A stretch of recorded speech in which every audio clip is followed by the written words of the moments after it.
Мы находимся под огромным впечатлением от того, что увидели. Дело в том, что, обратите внимание, Национальный благотворительный фонд «Ярдем». В первую очередь я хотела бы обратить внимание, что в составе этого огромного дела, которое выполняет этот фонд, есть слово «национальный».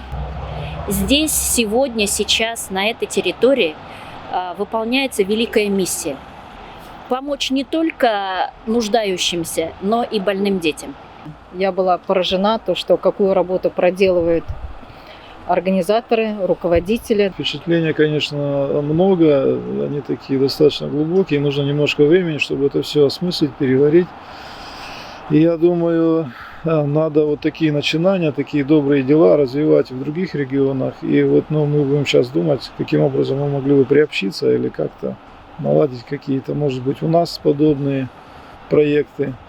Еще раз спасибо огромное руководству фонда за тот труд, за тот вклад, который они вносят. Делают наше общество немножко лучше, немножко добрее. Национальный фонд «Ярдем», можно сказать, что он один из лучших фондов в Российской Федерации. Мы гордимся, что вот здесь есть чему обучиться. Поэтому, друзья, в первую очередь, если вы знаете ваших знакомых, ваших друзей, родственников, есть инвалиды, протягивайте им руку. Если хотите более глобально помочь, вы можете просто обратиться в этот национальный фонд. Вам всегда откроют двери, всегда вам окажут содействие.